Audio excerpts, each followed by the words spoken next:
शरण शरण जी हनुमंता तुम्हा आलो रामदूता काय भक्तीच्या त्या वाटा मज धावाव्या सुभटा शूर आणि धीर स्वामी काजी तू सादर काय भक्तीच्या त्या वाटा मज धावाव्या सुभटा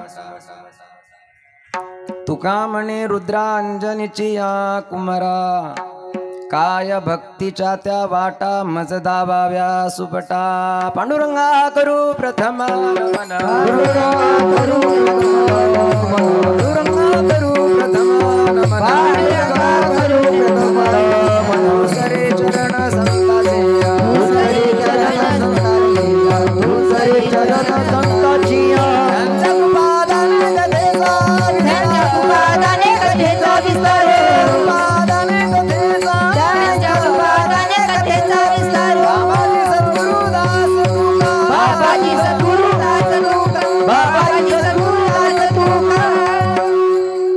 चरण सरोजम सांद्र नीलांबुदाभं जगननिहित पाणी मंडनं मंडनानां तरुण तुलसी माला कंदरं कंजनेत्रं सदैधवलहासं विठ्ठलं चिन्तयामि ओम नमो ज्ञानेश्वरा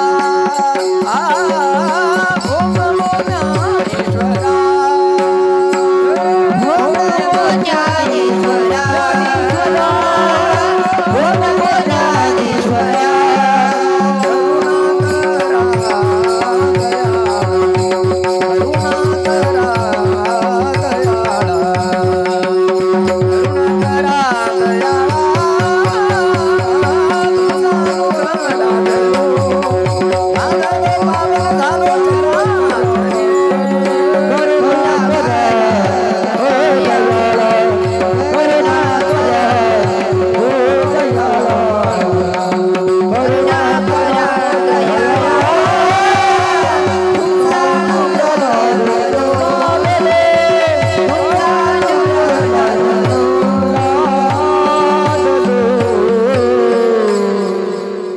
ज्ञानेशो भगवान विष्णु निवृत्तिर भगवान हरः सोपानो भगवान ब्रह्मा मुक्ताख्या ब्रह्मचित्कला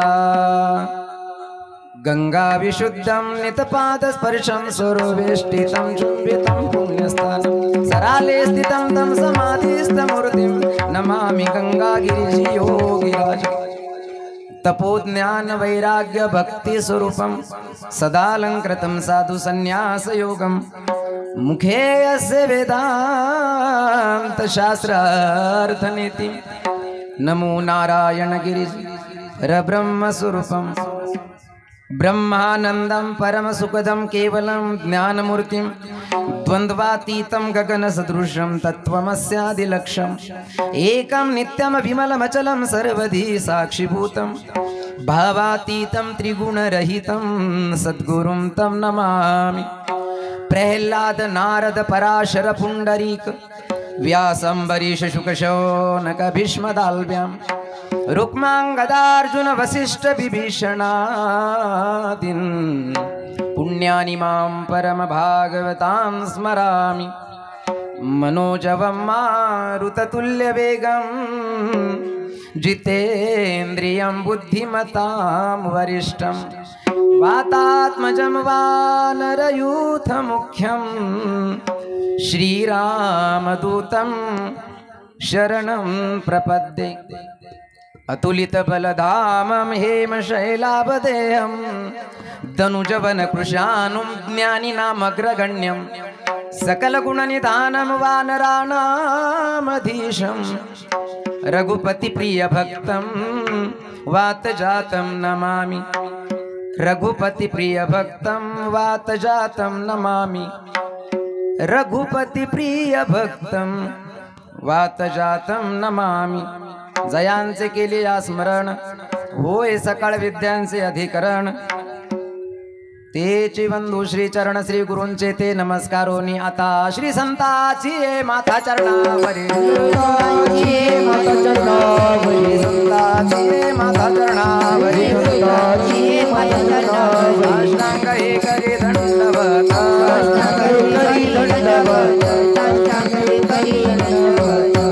विश्रांती पाऊलो सांभाळा उत्तरी वाढले अंतरे प्रेम सुख काय माझी वाणी मानेल संतांसी रंजवू चित्तासे आपुलिया माझी वाणी तुझे वर्णी गुण नाम ऐसे देई प्रेम काही कळा शरण शरण जी हनुमंता तुम्हा आलो रामदूता काय भक्तीच्या त्या वाटा मज दावा व्यासुभटा प्रस्तुत प्रसंगी कीर्तन रूपी सेवे करता निवडलेला अभंग जगद्गुरु जगतवंदनीय महाराष्ट्र भूषण वैराग्याचे मूर्तिमंत पुतळे देहू निवासी श्रीमंत जगद्गुरु श्री संत तुकाराम महाराज यांचा 4 चरणाचा या अभंगामध्ये हनुमानजीला या ठिकाणी जगद्गुरु तुकाराम महाराज एक प्रार्थना करतात विठ्ठल विठ्ठल विठ्ठल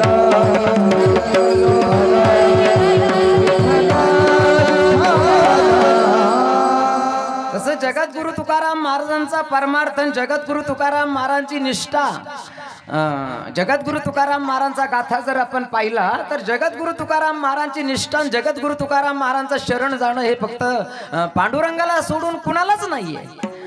जगद्गुरु तुकाराम महाराज इथपर्यंत बोलतात की अनेक दुसरे मज नाही आता नेमिले या चित्तापासून या काय निष्ठा पांडुरंग ध्यानी पांडुरंग मनी जागृती स्वप्नी पांडुरंग। जगद्गुरु तुकाराम महाराज इथपर्यंत बोलले की शतखंड माझी होईल रसना जरी या वचना पालटे पांडुरंगाला सोडून मी इतर कुणालाच शरण जाणार नाही बरं का। जगद्गुरु तुकाराम महाराज आहे कुणाला शरण जगद्गुरु तुकाराम महाराज गेले नाही आणि जीवनामध्ये पांडुरंगाचं भजन केलं पांडुरंगाची भक्तीच केली। एक गाऊ आम्ही विठोबाचे नाम आणि का पै काम नाही आता हे जगद्गुरु तुकाराम महाराज आहे। आणि आज जगद्गुरु तुकाराम महाराजांच्या या अभंगामध्ये जरा आश्चर्य आपल्याला बघायला मिळतं। आज जगद्गुरु तुकाराम महाराज पांडुरंगाची भक्ती करणारे जगद्गुरु तुकाराम महाराज आज कुणा समोर तरी शरणागती पत्करतात कुणा समोर तरी प्रार्थना करतायत विठ्ठल विठ्ठल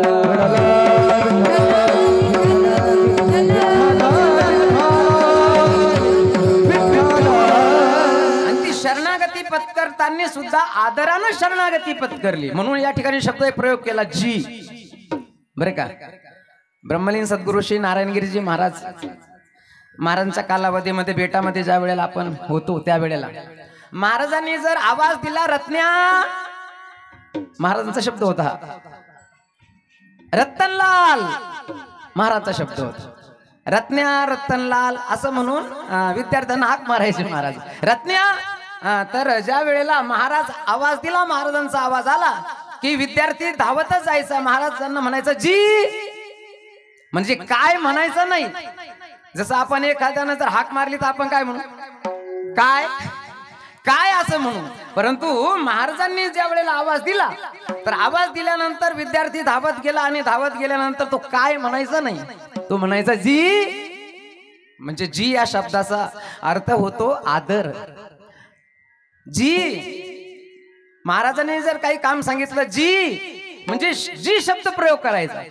म्हणजे काही काम जरी सांगितलं तरी काय म्हणायचं जी. आवाज दिला तरी काय म्हणायचं जी. आदराचा शब्द आहे. आणि या ठिकाणी सुद्धा मोठ्या आदरानं शरणागती पत्करली जगद्गुरु तुकाराम महाराजांनी हनुमंतरायांची. हनुमानजीला आज जगद्गुरु तुकाराम महाराज या अभंगामध्ये शरण आहे. कारण हनुमानजी हे कोण आहे हे चांगलं ओळखून आहे जगद्गुरु तुकाराम महाराज. या जगामध्ये 7 चिरंजीव आहे. किती? 7 चिरंजीव आहे.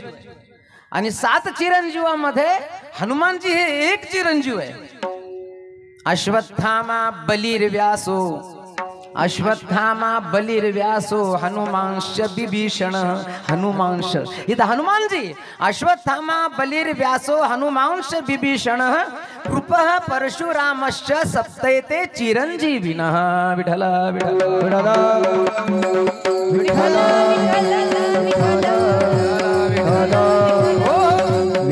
आजही हनुमानजी हे चिरंजीव आहे बरं का. चिरंजीवाच्या यादीमध्ये हनुमानजीचं नाव आहे.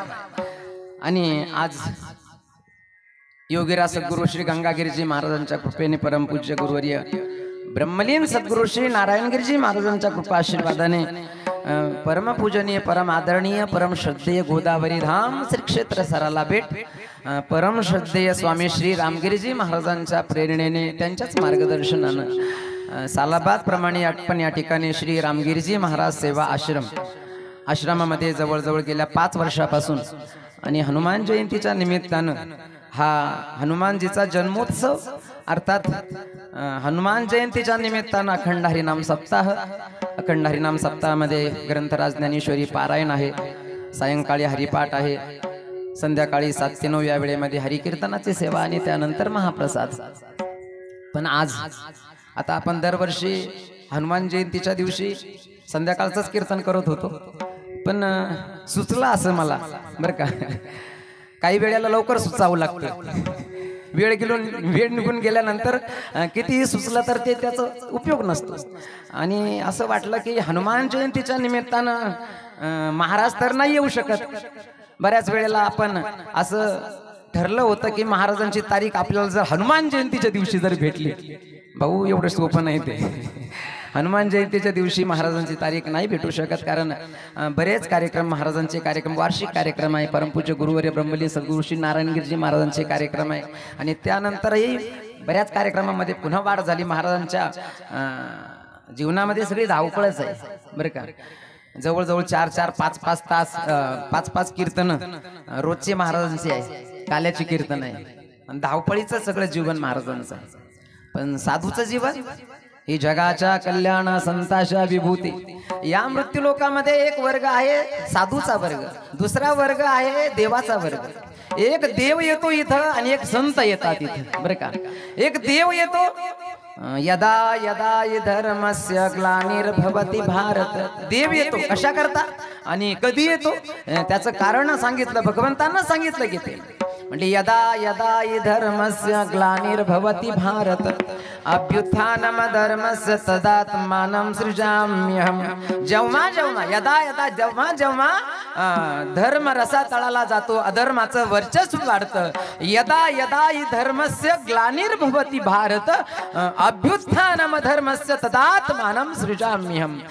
त्यावेळेला मी निर्गुण निराकार जरी माझं स्वरूप असलं तरी मी सगुण साकार होतो आणि भक्ताचं रक्षण करतो. धर्मरक्षकाय अवतार घेती, धर्मरक्षकाय अवतार घेती, धर्मरक्षकाय अवतार घेती, धर्मरक्षकाय अवतार घेती. ओ आपुल्या पाळी भक्त जना, आपुल्या पाळी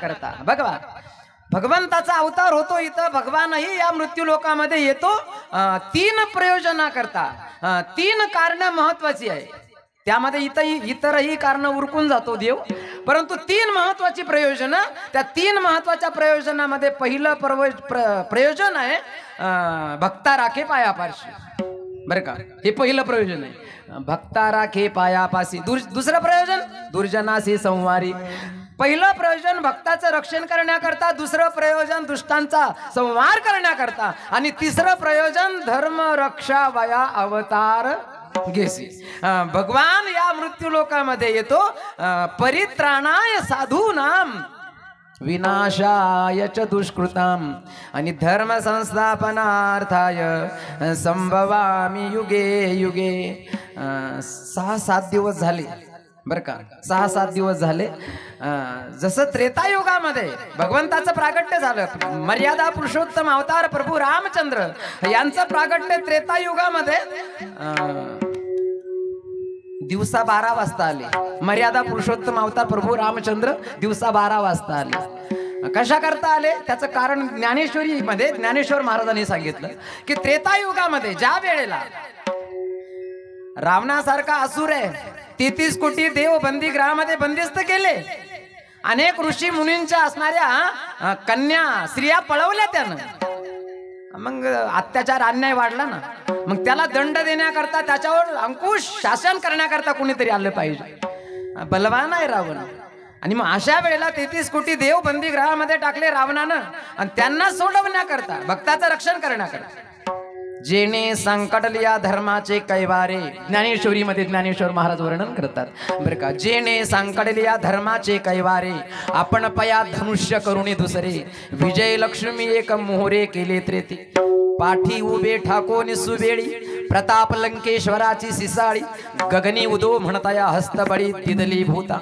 जेणे देवांचा मानू गिवसिला धर्मासी जीर्णोद्धारू केला सूर्यवंशी उदेला सूर्य जो का सूर्यवंशामध्ये मर्यादा पुरुषोत्तम अवतार प्रभू रामचंद्र दिवसा 12 वाजता आले आणि त्यांच्या जीवनातील महत्वाची 3 सूत्र एक वचनी म्हणजे सकाळी जे बोलले ते संध्याकाळी बोलणार आपल्यासारखं नाही सकाळी वेगळं बोलतो दुपारी वेगळं बोलतो संध्याकाळी म्हणतो मी बोललोच नाही हो पण एक वचनी आहे कारण रघुकुल रीत सदा चली आई प्राण जाय परी वचन न जाय हे मर्यादा पुरुषोत्तम अवतार आहे आपण कथा ऐकत असतो रामायणामध्ये तो विषय ज्या वेळेला काही रुसली आणि तिला समजावण्याकरता तिची समजूत काढण्याकरता राजा दशरथ गेला राजा दशरथानं सांगितलं काय झालं तुला काळं वस्त्र परिधान केलं अंगावर काळी साडी परिधान केली कैकेयीनं काय झालं तुला कारण मंथरेनं कान फुकले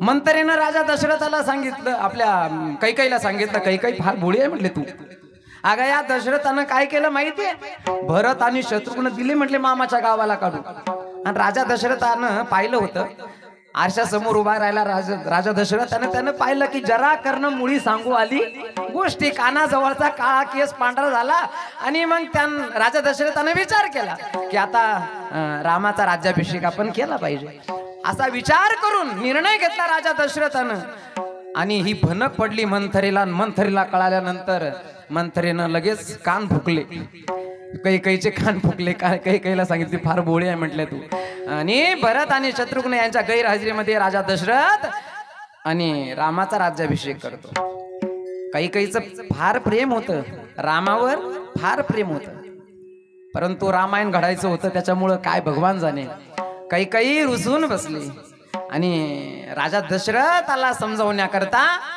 तिने सांगितलं अजिबात बोलायचं नाही म्हटले माझ्याबरोबर. अगं झालं तरी काय तुला नेमकं, मला सांगितलं ना म्हटले माझ्याबरोबर बोलायचं नाही. आता हा रुसवा फार अवघड असतो आणि मग आता हा रुसवा काढण्याकरता राजा दशरथाने सांगितलं नेमकं झालं तरी काय कारण मला कळेल तर मला काय बोलता येईल. सांगितलं भरत आणि शत्रुघ्न इथं नाही, त्यांच्या गैरहजेरीमध्ये तुम्ही रामाचा राज्याभिषेक करता, मग त्यामध्ये तुझी सहमती नाही का? नाही म्हटले, मला हे स्वीकार नाही. मग मी तुम्हाला 2 वर मागितलेले आहे म्हटले. देव असुर संग्रामामध्ये आणि दशरथाचं रक्षण केलं होतं कैकईने आणि त्यावेळेला राजा दशरथ प्रसन्न झाले होते. कैकई माग, देव आणि असुर या संग्रामामध्ये तू माझं रक्षण केलं माग. त्यावेळेला कैकईने सांगितलं होतं ज्या वेळेला प्रसंग पडेल त्यावेळेला मी मागून घेईल म्हटले 2 वर. आणि त्यावेळेला या वेळेला असणारी कैकई म्हणते मला 2 वर पाहिजे, आज 2 वर पाहिजे. अगं माग, पण वचन द्या, वचन शब्द द्या. मी दिलेले वचन, मी जे काही मागणार आहे ते तुम्ही देणार मला. आता राजा दशरथ आणि कैकई आहे समोर. मग आता या ठिकाणी दशरथाला कल्पनाच नाही की ही असणारी काय मागणार. अशा वेळेला कैकईनं मागितलं अयोध्येचं राज्य रामाला नाही, अयोध्येच्या राजसिंहासनावर राम नाही बसणार, मग अयोध्येच्या सिंहासनावर बसेल माझा मुलगा भरत. हे पहिलं वचन बरं का. आणि दुसरं वचन काय? दुसरं वचन हे आहे की दुसरं वचन माझं हे सांगतं की मर्यादा पुरुषोत्तम अवतार प्रभू रामचंद्राला 14 वर्षाचा वनवास. हे शब्द ऐकले राजा दशरथानं, पण वचन देऊन बसला होता. आणि म्हणून म्हटलं गेलं तुलसीदासांनी रामायणामध्ये दोहा लिहिला की रघुकुल रीत सदा चली आई,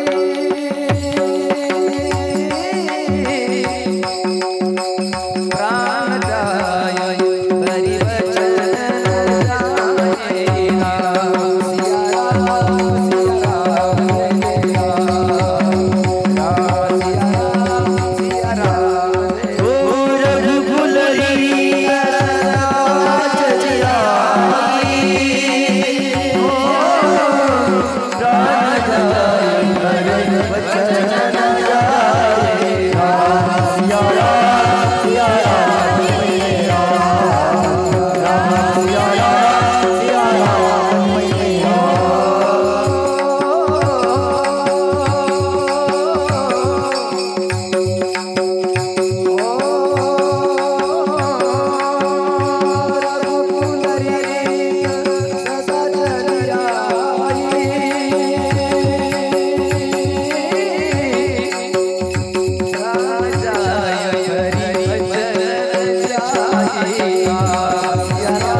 रघुकुल रीत सदा चली आई.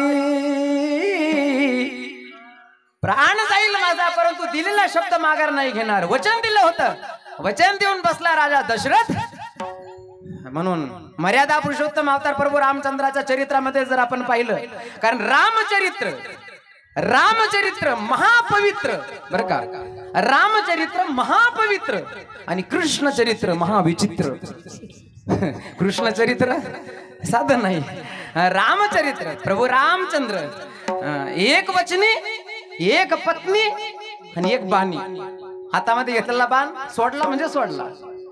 एक वचनी, एक पत्नी. राजा दशरथाला कितीतरी होत्या आणि रावणाला तर असं आपण ऐकतो, माहित नाही, परंतु काही ठिकाणी प्रमाण सुद्धा आहे की रावणाला 80,000 पत्न्या होत्या. रावणाला 80,000 पत्नी आहे, पण काय, पण सीतावश होत नाही. हे दुःख आहे जीवनामध्ये. सीतावश होत नाही. ज्याला 80,000 पत्नी आहे, सीतावश होत नाही म्हणून दुःखी आहे. हेच दुःखाचं कारण आहे. अनुकूल परिस्थितीमध्ये समाधान नाही माणसाचं. अनुकूल प्रतिकूल परिस्थितीमध्ये म्हणजे अनुकूल परिस्थिती आहे आणि अशा अनुकूल परिस्थितीमध्ये जे काही भगवंतानं दिलेलं आहे त्यामध्ये आपण सुखी नाही. म्हणजे अनुकूल परिस्थितीमध्ये असमाधान आणि प्रतिकूल परिस्थितीची इच्छा हेच दुःखाचं कारण आहे. रावणाला सीता बसवत नाही म्हणून जीवनामध्ये दुःख आहे. एक पत्नी एक वचनी एक बाणी मर्यादा पुरुषोत्तम अवतार. रामनवमीला मर्यादा पुरुषोत्तम अवतार प्रभू रामचंद्र दिवसा 12 वाजता आले. अगोदर भगवान आले आणि भगवंतानंतर 7 दिवसानंतर म्हणजे आज हनुमान जयंती. हनुमान जयंतीच्या दिवशी बरं का, हनुमान जयंतीच्या दिवशी चैत्र शुद्ध पौर्णिमेसी सूर्योदय समायासी सूर्योदय समायासी सूर्योदय समायासी जय जय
आज चैत्र शुद्ध पौर्णिमा.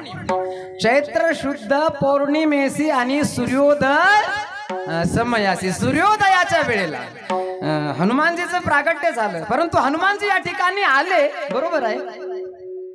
हनुमानजीच्या जन्माचा प्रसंग कसा घडला नेमका हे तर घडला की तर कळाला आम्हाला. आम्ही सकाळीच अभंग ऐकला हा काय अंजनीच्या तपासाठी महारुद्र आले पोटे हे हनुमानजी बरं का. मर्यादा पुरुषोत्तम अवतार प्रभू रामचंद्राचं चरित्र जर थोडंसं आपण त्यावर जर नजर किंवा आपण त्यावर जर तो प्रसंग जर आपण पाहिला, ज्या वेळेला मर्यादा पुरुषोत्तम अवतार प्रभू रामचंद्र आले नवमीला आणि आज चैत्र शुद्ध पौर्णिमा आहे म्हणजे 7 दिवसाचा फरक आहे. अगोदर भगवान आला, अगोदर भगवंत आले आणि त्यानंतर 7 दिवसानं लगेच महापुरुष एका महापुरुषाचं आगमन झालं. ते महापुरुष म्हणजेच हनुमानजी आहे. तर हा एक विषय या ठिकाणी असा आहे की हनुमानजीचा जन्मोत्सव साजरा आपण करतो बरोबर आहे. ज्या वेळेला राजा दशरथाला पुत्र होत नव्हता त्रेतायुगामध्ये पुत्र संतती होत नव्हती आणि कालांतरानं एक प्रसंग असा घडून गेला राजा दशरथाकडून. एक असं एक कर्म घडून गेलं. शिकार करण्याकरता गेला, दिवसभर शिकार मिळाली नाही. सरोवराच्या तीरावर रात्री बसला. तिथं श्रावणाचे आई वडील श्रावण पाणी नेण्याकरता आला. सरोवराचं तीर आहे, त्या दिवसभर शिकार मिळाली नाही म्हणून त्या रात्री त्या वृक्षावर बसला आणि रात्री आई वडिलांनी सांगितलं श्रावणाच्या की आम्हाला तहान लागली. मग तहान लागली तर आता पाणी पाहिजे. पाणी झारीमध्ये पाणी नाही. मग आता पण तहान लागली बाळा आम्हाला. हातामध्ये श्रावणानं झारी घेतली आणि गेला तो पाण्याच्या शोधामध्ये. संध्याकाळ झालेली आहे, अंधार पडलेला आहे, परंतु आता पाण्याचा शोध घेत असताना त्यानं पाहिलं एक सरोवर आणि सरोवरामध्ये पाणी पाहिलं. आनंद झाला. हातामध्ये असणारी झारी त्यानं पाण्यामध्ये बुडवली, परंतु ज्या सरोवराच्या तीरावर पाण्यात मध्ये झारी बुडवली त्याच सरोवराच्या तीरावर त्या झाडावर बसलेला राजा दशरथ आहे. आणि दशरथाला काही कल्पना नाही, दशरथाला काहीच माहित नाही. आणि झारी बुडवल्याबरोबर बुडबुड बुडबुड बुडबुड बुडबुड आवाज झाला, शब्दवेधी शब्द ऐकला राजा दशरथानं. शब्द ज्या दिशेनं आवाज आला त्याच दिशेनं धनुष्याला लावलेला बाण सोडला आणि गेलेला बाण श्रावणाच्या छातीचं हृदयाचं भेदन करून आर पार गेला. आई ग म्हणून हाक मारली. अरे बापरे, काय घडलं हे? मला असं वाटलं एखादा प्राणी तर पाणी पिण्याकरता आला. आई ग म्हणून हाक मारली. खाली उतारला राजा दशरथ. जवळ जाऊन पाहतो तर प्राणी नाही, म्हणजे एक तरुण मुलगा आहे आणि त्याच्या छातीमध्ये आर पार बाण गेला. आई ग म्हणून हाक मारली. कोण आहेस तू? म्हटलेस मी श्रावण आहे. इथं आई वडिलांना काशीची यात्रा तीर्थयात्रा करण्याकरता घेऊन निघालो होतो, पण शर आला तो धावून आला काळ, विभळला श्रावण बाळ. हे आई गे, आई ग म्हणून हाक मारली. राजा दशरथही ढसा ढसा रडायला लागला. आता घडून गेला, जे घडायचं ते घडून गेलं. सांगितलं आता माझ्या सोबत बोलण्यापेक्षा एक काम करा, हातामध्ये झारी घ्या आणि माझे आई वडील जिथं बसलेले आहे त्यांना पाणी पाजा नेऊ. आणि जोपर्यंत ते पाणी नाही पिणार तोपर्यंत त्यांच्या सोबत बोलू नका. जर तुम्ही बोलले आणि तुमचा आवाज ओळखला तर ते पाणी सुद्धा नाही पिणार. आणि हे शेवटचे शब्द श्रावणाचे. आणि श्रावणानं प्राण सोडला. राजा दशरथानं मोठ्या जड अंतकरणानं हातामध्ये झारी उचलली आणि निघाला तो. तरूच्या झाडाखाली बसलेले आई वडील, असं वाटलं की श्रावणच आला. चाहूल लागली आणि विचारला आई वडिलांनी, आलास का बाळ? श्रावण आलास का? आणलास का पाणी? परंतु दशरथ एक नाही ना दोन नाही, सांगितलं होतं बोलायचं नाही. आणि गेला जवळ, ते बोलतायत हा बोलतच नाही. शेवटी आई वडिलांनी सांगितलं, झालं तुला काय नेमकं? तू का बरं बोलत नाही? आणि तू जर बोलत नसला तर तुझ्या हातचं पाणी कशा करता आम्हाला? तुझ्या हातचं पाणी नको. काय झालं नेमकं तुला? आमचा त्रास झाला का काही? पण हा बळजबरी पाणी पाजायला लागला. राजा दशरथ बळजबरी पाणी पाजवतो. खबरदार म्हटले की आम्हाला तुझ्या हातचं पाणी नको. तू जर बोलत नसला तर तुझ्या हातचं पाणी आम्हाला प्यायचं नाही. आता बोलावं लागलं. आता हा जर बोलला नाही तर ते पाणी पित नाही. बोलावं लागलं. राजा दशरथानं सांगितलं, मी तुमचा बाळ श्रावण नाही, मी अयोध्येचा राजा दशरथ आहे आणि माझ्या हातून तुमच्या मुलाचा घात झाला.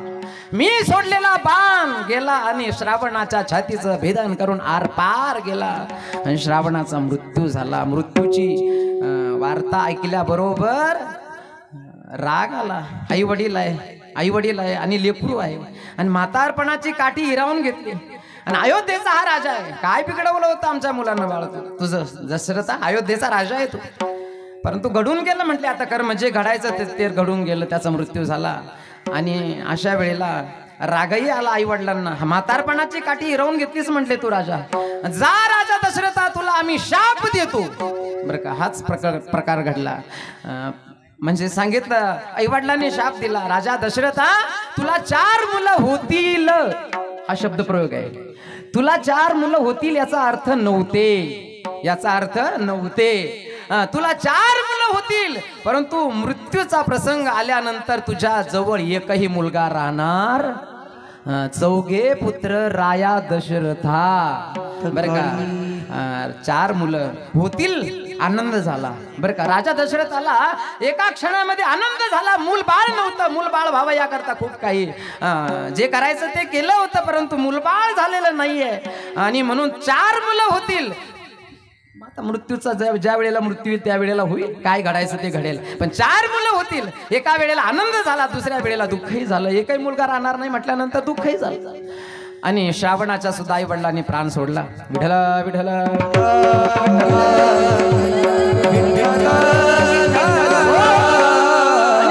कालांतरानं मूलबाळ होत नव्हतं. शेवटी वशिष्ठ गुरु आहे. सूर्यवंशामध्ये वशिष्ठ हे गुरु आहे. आणि मग आता समस्या ठेवली समोर. राजा दशरथाने सांगितलं वशिष्ठ गुरुजींना, गुरुदेव, सूर्यवंशामध्ये हीच समस्या आहे. काय? मूलबाळच होत नाही. आणि म्हणून गुरुदेव आज्ञा केली वशिष्ठांना आणि सांगितलं काहीतरी करा, मूलबाळ होईल. कारण संपत्ती ऐश्वर्य खूप काही आहे. अयोध्येसारखं राज्य आहे. अयोध्येचं राज्य असं होतं की अयोध्येचं राज्य इंद्रानं जर पाहिलं तर इंद्राला सुद्धा ईर्ष्या निर्माण होत होती बरं का. स्वभाव असतो ना जळाऊ, स्वभाव असतो जळाऊ, स्वभाव असतो, सहन होत नाही माणसानं. यानं जर काही घेतलं का त्याला लगेच सहन होत नाही. आणि इंद्राला सुद्धा ईर्ष्या निर्माण होत होती. ज्या वेळेला त्यानं हे अयोध्येचं साम्राज्य पाहिलं आणि इंद्र सुद्धा जळायचा. एकानं मला कीर्तन झाल्यानंतर विचारलं, महाराज या सर्व शरीरावर भगवंतानं केस दिले, ऐकताय ना, या सर्व शरीरावर भगवंतानं केस दिले परंतु तळ हातावर केसच नाही, तळ हातावर केसच नाही. मी त्याला सांगितलं बाबा भगवंतानं दिले होते, तळ हातावर सुद्धा दिले होते, मग गेले कुठं? गेले कुठं नाही, ते जळून गेले म्हटलं. त्यांना काहीतरी घेतलं की हात लागला जळायला. आता जळून जळून जळून ते हातावरले केस गेले म्हणजे दिले होते याचा अर्थ. इंद्र ईर्ष्या निर्माण होत होती इंद्राला सुद्धा. असं अयोध्येचं राज्य आहे गुरुदेव, परंतु आता या साम्राज्याचं रक्षण अर्थात मूलबाळ नाही, मूलबाळ व्हावं याकरता काहीतरी करा. वशिष्ठ गुरुदेव आहे, गुरुदेवाने सांगितलं एक काम करावं लागेल. काय म्हटले? यज्ञ करावा लागेल. यज्ञ? हो, पुत्र कामेश यज्ञ करावा लागेल. काही हरकत नाही गुरुदेव, तुम्ही फक्त आज्ञा द्या. जे काही आयोजन नियोजन करायचं असेल तुम्ही फक्त शब्द द्या, आयोजन नियोजन केलं जाईल. आणि वशिष्ठ गुरुदेव देवांच्या आणि उपस्थितीमध्ये पुत्र कामेष्टी यज्ञ प्रारंभ झाला बरं का. पुत्र कामेष्टी यज्ञ प्रारंभ झाला. काही दिवस हा यज्ञ ज्या वेळेला चालला तर त्या यज्ञातून प्रत्यक्ष यज्ञ नारायण भगवान प्रसाद घेऊन प्रगट झाले. यज्ञ नारायण संतोष पावला, प्रत्यक्ष तो आला कुंडातून, प्रत्यक्ष तो आला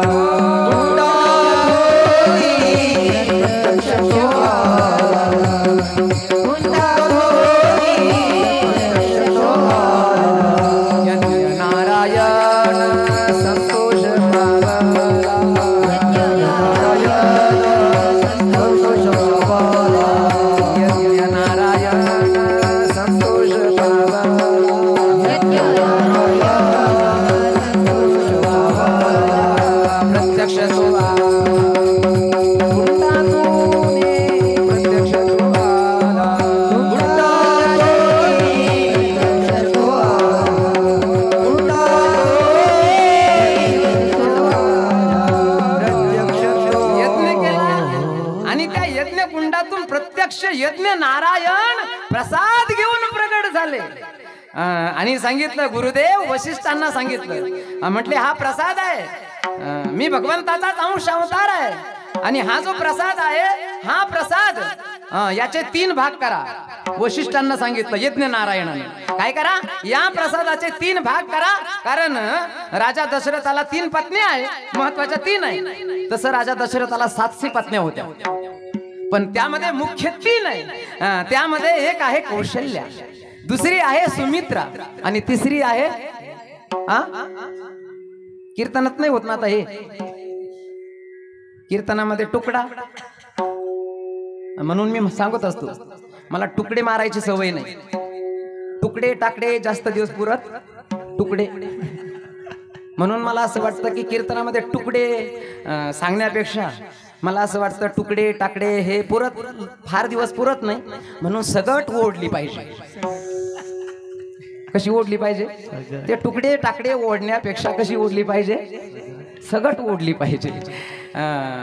तिसरी पत्नी आहे जिचं नाव आहे कैकेयी, कौशल्य आहे, सुमित्रा आहे. राजा दशरथाच्या 3 पट्टरांना महत्वाच्या 3 आहे, ज्यामध्ये आहे कौशल्या, दुसरी आहे सुमित्रा आणि तिसरी आहे कैकेयी बरं का. 3 पत्नी आहे. यज्ञ नारायणाने सांगितलं, गुरुदेव वशिष्ठांना सांगितलं की हा प्रसाद घ्या आणि याचे 3 भाग करून राजा दशरथाजवळ द्या आणि राजा दशरथाला सांगा लवकरात लवकर हा जो प्रसाद आहे हा प्रसाद 3 जणींना वाटप करा. सांगितलं बरोबर. यज्ञ नारायणाच्या हातातून वशिष्ठ गुरुदेवांनी तो प्रसाद घेतला, त्याचे 3 भाग केले.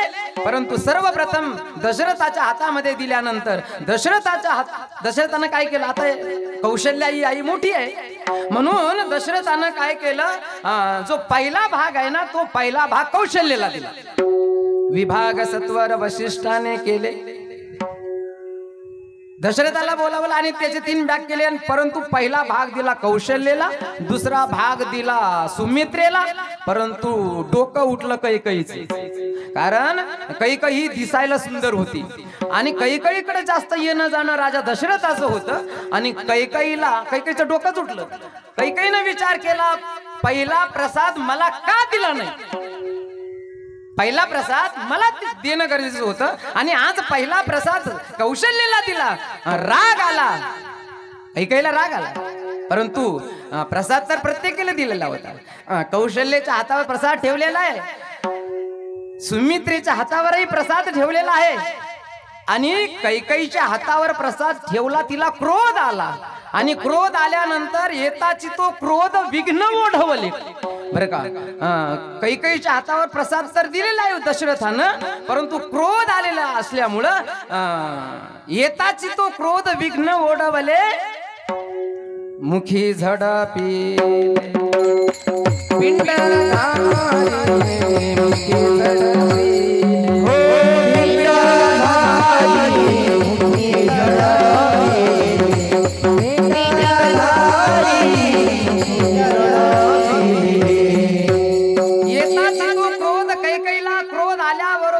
हातावर जो प्रसाद दशरथानं ठेवलेला होता ना तो प्रसाद तिथं असं एक विघ्न आलं. येताची तो क्रोध विघ्न ओढवले, मुखी झडपिले पिंड घारी. एक आकाशामध्ये उडणारी एक घार आहे आणि त्या घारीनं पाहिलं खाली काहीतरी वाटप चालू आहे.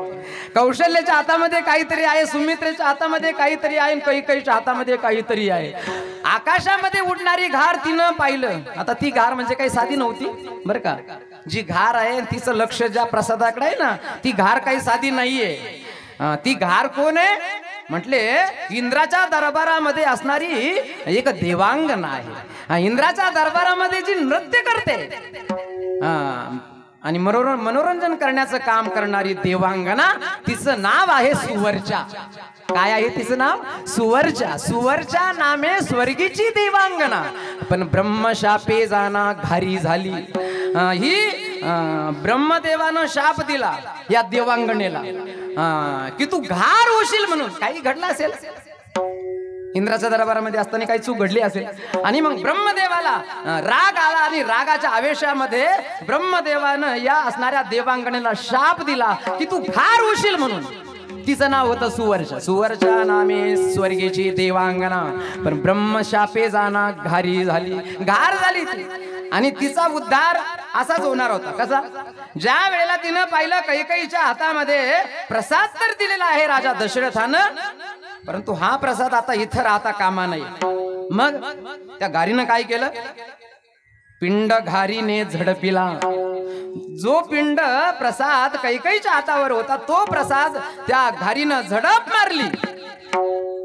सुवर्चा नामे स्वर्गीची देवांगना, ब्रह्मशापे जाना घारी झाली. अयोध्येचा राजा दशरथ नृपती यज्ञ पुत्रा प्रती करविला. शृंगी पायस पात्र घेऊन या करी, वशिष्ठाशी झडकरी बोलत असे. वशिष्ठानं तर 3 भाग करून राजा दशरथावर दिले होते, परंतु या ठिकाणी घार आली आणि घारीनं काय केलं, कैकईच्या हातातला तो प्रसाद घेऊन गेली. एका जनार्दनी घारी पिंड नेता, जो पिंड म्हणजे जो प्रसाद होता ना, ती घार घेऊन गेली, चोचीमध्ये घेऊन गेली. पुढे झाली कथा श्रवण करा, पुढे झाली कथा श्रवण करा, पुढे झाली कथा श्रवण करा, पुढे झाली कथा. एका जनार्दनी घारी पिंड नेला, एका जनार्दनी घारी पिंड नेला, एका जनार्दनी घारी पिंड नेला, एका जनार्दनी घारी पिंड नेला. पुढे झाली कथा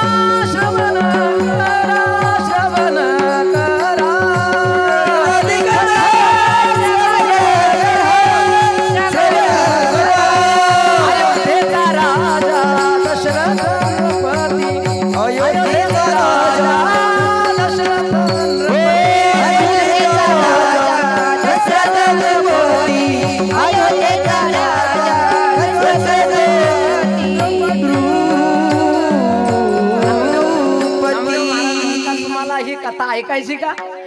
एका जनार्दनी नाथ महाराज म्हणतात, एका जनार्दनी घारी पिंड नेता आणि पुढे झाली कथा श्रवण करा, ऐका.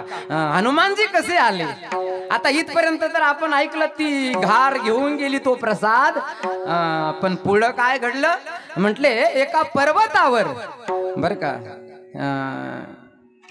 केसरी नावाचं वानर, अर्थात एक महापुरुष आहे केसरी सुद्धा, आणि त्यांची पत्नी आहे जिचं नाव आहे अंजनी. काय आहे तिचं नाव? अंजनी आहे. आणि ती तप करते, तपश्चर्या करते, कारण तपे विन दैवत दिल्या विन प्राप्त. तपाशिवाय काहीही मिळत नाही बरं का, तापल्याशिवाय काहीच मिळत नाही. आणि म्हणून तपश्चर्या करते. कुठं म्हटले, ऋष्यमुख पर्वती अंजनी तप करी, आठवीला अंतरी सदाशिव. भगवान शिवाचं ध्यान चालू आहे आणि सतत भगवान शिवाच्या नामामध्ये रंगलेली आहे अंजनी. ओम नमः शिवाय शिवाय नमः, ओम नमः शिवाय शिवाय नमः, ओम नमः शिवाय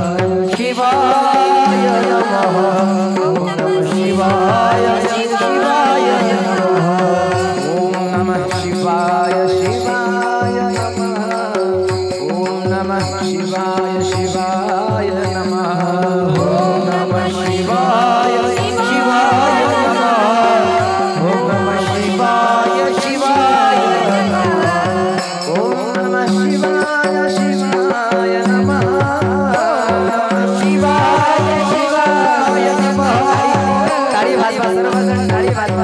अंजनी तप करते. ऋष्यमुख पर्वती अंजनी तप करी, आठवीला अंतरी सदाशिव. शिवाचं ध्यान करते. ओम नमः शिवाय शिवाय नमः, ओम नमः शिवाय शिवाय नमः, ओम नमः शिवाय शिवाय नमः, ओम नमः शिवाय शिवाय नमः, ओम नमः शिवाय शिवाय नमः, ओम नमः शिवाय शिवाय नमः, नमः शिवाय शिवाय नमः,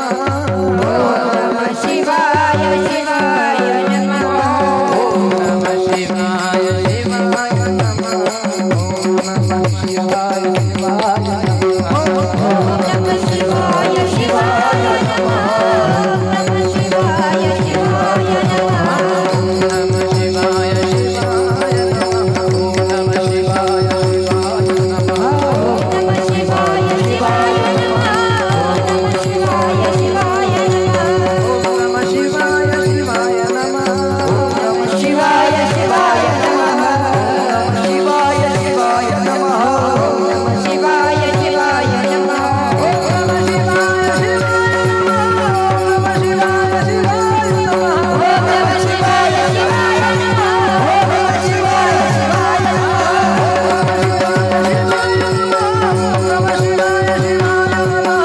नमः शिवाय शिवाय नमः, ओम नमः शिवाय शिवाय नमः,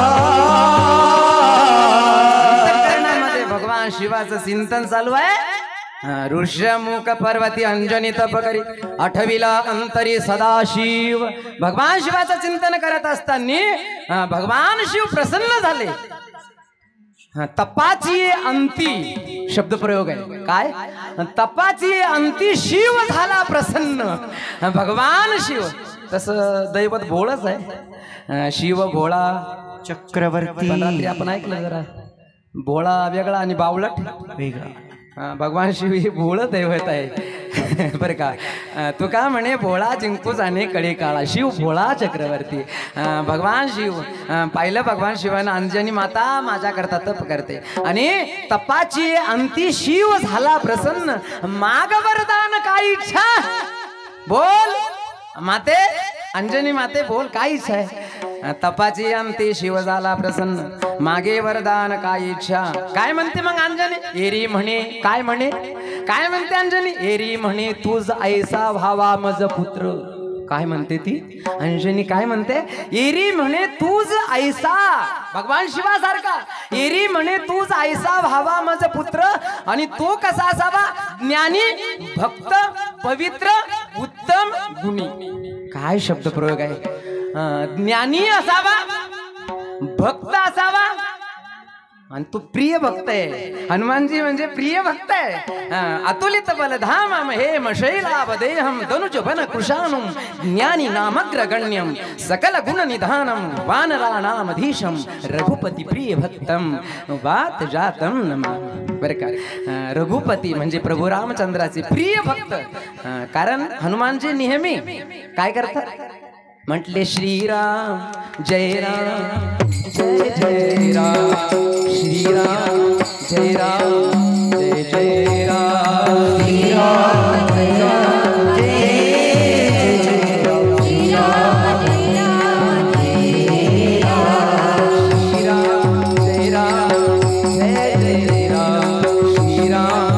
जय राम जय राम, श्रीराम जय राम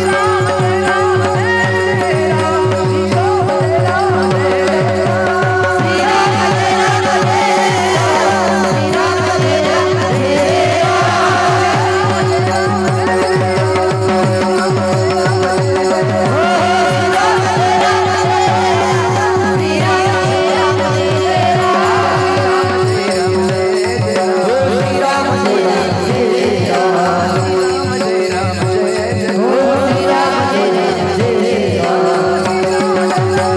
जय राम, श्रीराम जय राम जय जय राम, श्रीराम जय राम जय जय राम जय जय राम, श्री राम जय राम जय जय राम, श्री राम जय राम जय जय राम, श्री राम जय राम जय जय राम, श्री राम जय राम जय जय राम, श्री राम जय राम जय जय राम. बरं का, तपाची अंती शिव झाला प्रसन्न, मागे वरदान काय इच्छा? एरी म्हणे तूच ऐसा व्हावा माझा पुत्र, ज्ञानी भक्त पवित्र उत्तम गुणी. होताची प्रसूत अर्थात या ठिकाणी वर मागितला अंजनी मातेनं, आणि वर मागितल्यानंतर आता भगवान शिव. ज्ञानी पाहिजे, भक्त पाहिजे, उत्तम गुणी, या सर्व गुणांनी संपन्न तर या ब्रह्मांडामध्ये माझ्या व्यतिरिक्त कोणीच नाही. आणि म्हणून स्वतः भगवान शिवच, बरं का, भगवान शिवच अंश रूपानं या ठिकाणी ज्या वेळेला आले, म्हणजे अंजनीचा तपा करता ज्या वेळेला आले, आणि तपाची अंती शिव भगवान शिव ज्या वेळेला प्रसन्न झाले, वरदान दिलं. आणि वरदान दिल्याबरोबर त्यानंतर हा जो प्रसंग घडला, घारी मुखीचा पिंड, जी घार आकाशातून कैकईच्या हातामध्ये असलेला प्रसाद घेऊन ज्या वेळेला ती आकाशामध्ये भटकत होती, तर त्या वेळेला प्रसंग असा घडला की घारी मुखीचा पिंड, घारीच्या चोचीमध्ये असलेला प्रसाद पिंड, घारी मुखीचा पिंड अंजनीच्या करी, तिथून तो वायू देवतेनं काय केलं, तिच्या चोचीमध्ये असलेला प्रसाद वाऱ्यानं, वायू देवतेनं काय केलं, झटका दिला आणि झटका दिल्याबरोबर तिच्या चोचीतला तो प्रसाद सटकला आणि घारी मुखीचा पिंड अंजनीच्या करी, अंजनीच्या हातामध्ये तो असणारा प्रसाद येऊन पडला आणि प्रसाद पाहिल्याबरोबर तो प्रसाद अंजनीनं सेवन केला. घारी मुखीचा पिंड अंजनीच्या करी, पडता निर्धारी बक्षीला. त्यानंतर नवमास होता झाली ती प्रसूत, दिव्य वायुसूत प्रगटला. ज्या वेळेला आणि हनुमानजी प्रगट झाले बरं का, नवमास होता झाली ती प्रसूत आणि दिव्य वायुसूत प्रगट झाले. हनुमानजी प्रगट झाले, पण जन्म झाल्यानंतर बाळाला भूक लागत असते का? जन्म झाल्याबरोबर, पण या बाळाला भूक लागली, आई काय म्हणतो, तसं मारुती हा एक शब्द आहे, आपला इनाम मारुतीचाच इनाम आहे का नाही? मा म्हणजे काय? मा म्हणजे आई, मा म्हणजे आई, ऋती म्हणजे रडतो हनुमानजी, हनुमानजी रडताय, मा म्हणजे आई, मा म्हणजे आई, ऋती रडतो, मा ऋती, मा म्हणजे आई. काय झालं तुला? मला खाण्याकरता काहीतरी पाहिजे, खाण्याकरता काहीतरी पाहिजे. काय पाहिजे खाण्याकरता? मला भूक लागली. भूक लागली म्हटल्यानंतर सूर्योदयाची वेळ होती आणि सूर्योदयाची वेळ असल्यामुळे समोर एक पिकलेलं फळ दिसलं. पिकलेलं समोर सूर्योदय होतोय आणि सूर्योदयाच्या वेळेला हनुमानजींनी ज्या वेळेला हनुमानजी प्रगट झाले तर समोर असणारं फळ पाहिलं, परंतु झाड दिसलं नाही, नुसतं फळ दिसलं.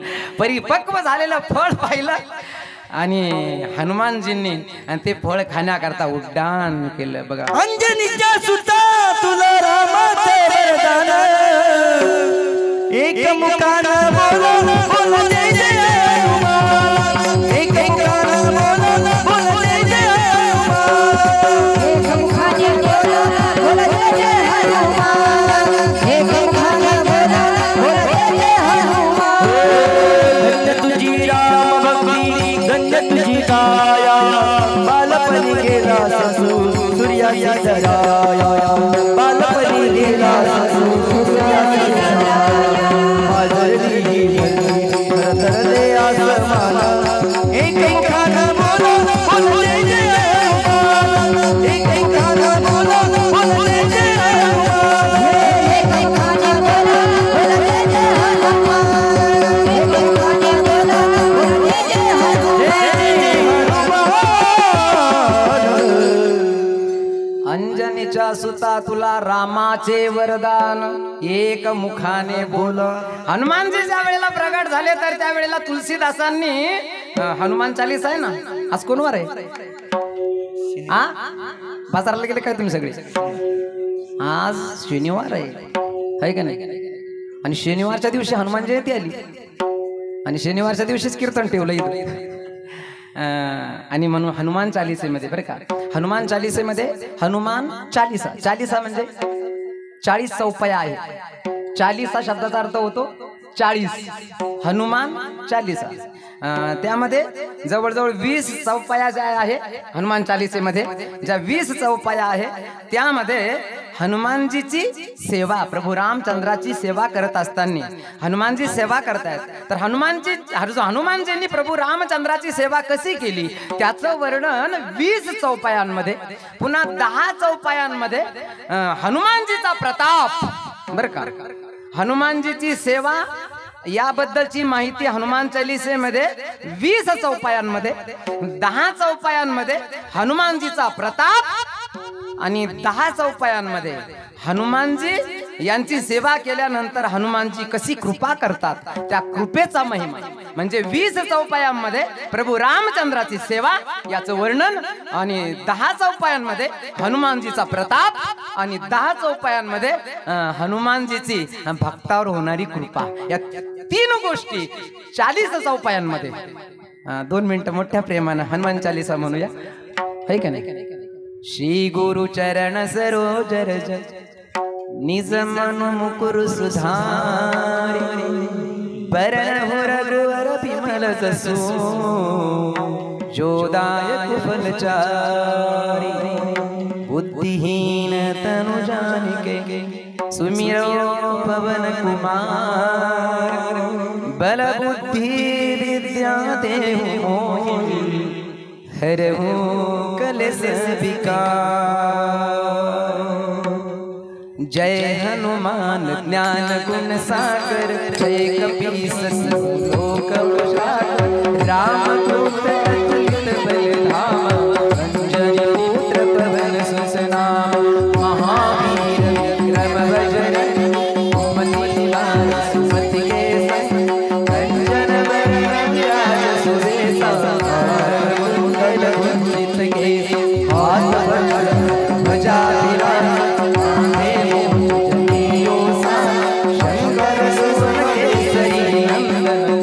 प्रताप महाजगवत विद्यावान गुणीमति चातुर राम काज करे को प्रभु चरित्र सुनिबे को रसिया राम लखन सीता सूक्ष्म रूप धरि दिखावा विकट रूप धरि रंग जरा भीम रूप धरि असुर संहार रामचंद्र जी मानस लालित जी लखन जिया रघुपति की बहुत बड़ाई मम प्रिय भक्त समाई सहस बदन रोयश गान असराई कंठ लगा सनकादिक ब्रह्मादि संस्कार सार यम कुबेर पाल जहान अभिमोहित कर सके तुम उपकार से भई राम मिलाए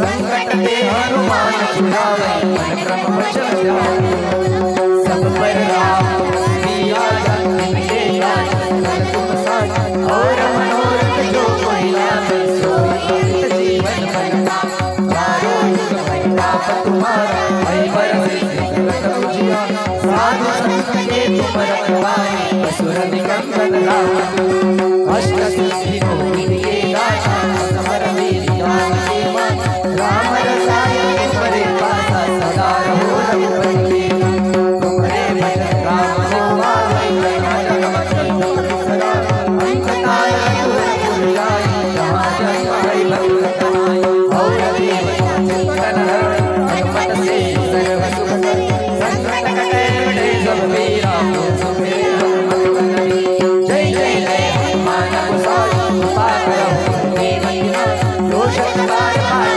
तो चले बंधु जो यह पढ़े हनुमान चालीसा होय सिद्ध स्वामी गौरी तुलसी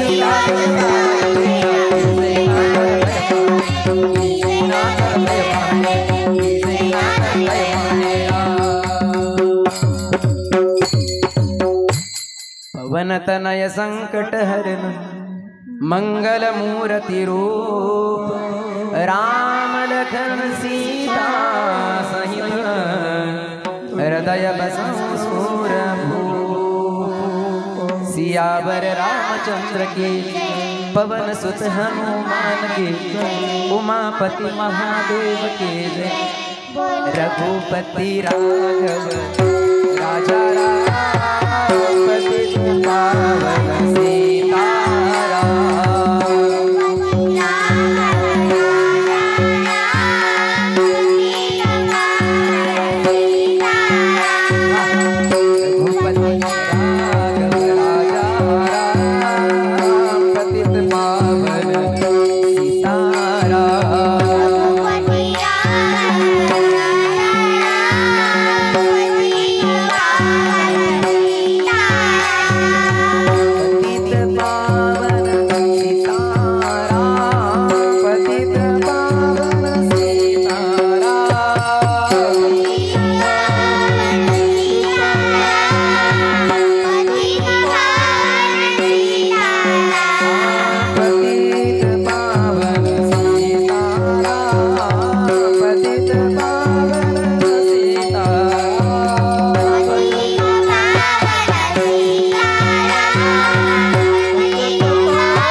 आपण पाहिलं मर्यादा पुरुषोत्तम अवतार प्रभू रामचंद्राच्या नंतर 7 दिवसानंतर आगमन झालं देवाचं हनुमानजीचं बरं का। वानराचा वेश सुवर्ण कोपीन दिसली शोभायमान कुंडलेती जन्मताची जेने सूर्या ते खाण्याकरता आईला विचारलं मला भूक लागली जन्मताची जेने सूर्या ते धरी येले जुग सहस्र जोजन पर भान लीताई मधुर फल धावतच गेले जय श्रीराम जय श्रीराम जय श्रीराम जय श्रीराम आवाज दिला आणि उड्डाणच केलं हनुमानजीने जुगसह तुलसीदासचे वर्णन करतात जुग कितीतरी अंतर सूर्याचं इथून कितीतरी अंतर आहे पण जुग सहस्र योजन पर भानु भानु म्हणजे सूर्य जुग सहस्र योजन पर भानु लील्योताई मधुर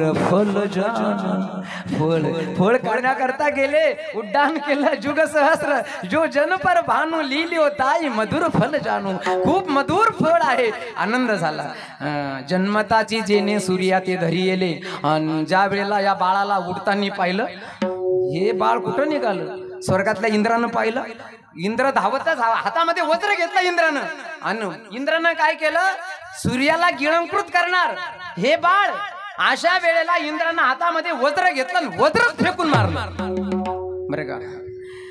जन्मताची जेने सूर्या ते धरी येले इंद्रादिका दिदली थोर मार अमरपती म्हणजे इंद्र अमरपती मारी वज्र हनुवटी आणि ते वज्र जसं गेलं इंद्राच्या हातातून तर ते हनुमानजीच्या नेमकं हनुवटीला लागलं। हनुमान का म्हणतात ना हनुमान हे नाव का हनुमान हे नाव आहे हनुवटी म्हणजे हे हनुवटीला ते वज्र लागलं म्हणून नाव हनुमान पडलं बरं का। तसं जो कधी मानाची इच्छा करीत नाही जो कधी माना पाना करता हापापलेला नाही जो माना करता कधी हापापलेला नाहीये त्यांना हनुमान म्हणतात। जे मानापाना करता नाही देवाचं भजन करत. जसं एका ठिकाणी आपण ऐकलं असेल, एका वेळेला नारदजी गेले वैकुंठामध्ये देवाकडं आणि लक्ष्मी आई साहेब त्यांना विचारलं, आई साहेब मला देवाला भेटता येईल का? म्हटले देवाला भेटता येईल ना, पण आत्ताच नाही. मग म्हटले देव पूजा करतायत वैकुंठामध्ये. आणि नारदांनी ऐकलं देव आणि पूजा, वैकुंठामध्ये देव कोणाची पूजा करतो? मला पाहता येईल का म्हटले देवघर? देव पूजा करत होते. म्हटले जाता येईल, तुम्ही भक्त आहात, तुम्हाला जाता येईल, काय हरकत नाही, जा म्हटले. देवघरामध्ये गेले नारद. नारदांनी पाहिलं तर त्या देवघरामध्ये भले देव, 100-200 देव आणि भगवान पूजा करतायत. प्रल्हाद नारद पराशर पुंडरीक व्यास अंबरीश शुक शौनक भीष्मदाल्प्याम रुक्मांगदार्जुन वशिष्ठ विभीषणादीन पुण्यानि मां परम भागवतान स्मरामि. 100-200 देव आणि देवाची पूजा चालली. देवाला पाहिलं, नारदांनी सांगितलं देवा, त्यामध्ये नारदाचा सुद्धा फोटो होता. नारदांनी पाहिलं, देवा हे काय चाललं म्हणले तुमचं, आमची पूजा तुम्ही करता. भगवंतानं सांगितलं, ए यथा माम प्रपद्यन्ते तांस तथैव भजाम्यहम्. माझा स्वभाव आहे, जो मला जसं भजतो मी त्याला तसं भजतो. म्हणजे ए यथा माम प्रपद्यन्ते तांस तथैव भजाम्यहम्.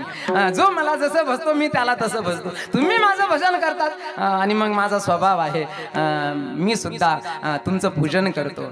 पण देवा हे असं चांगलं नाही म्हटले. नारदांनी विचारलं देवाला, हे चांगलं नाही हो, आमची पूजा तुम्ही करता, आमची काय लायकी आहे? नारदजी बोलतात, आमची पूजा तुम्ही नका हो करू. पण आता देव पूजा करतच होते. मग पुन्हा नारदांनी विचारलं, का हो देवा तुम्ही पूजा करतात, बऱ्याच भक्तांची पूजा करत असताना आम्हाला दिसतं, मग असे नेमके कोणकोणते भक्त आहे? एखादी यादी आहे का तुमच्याकडं?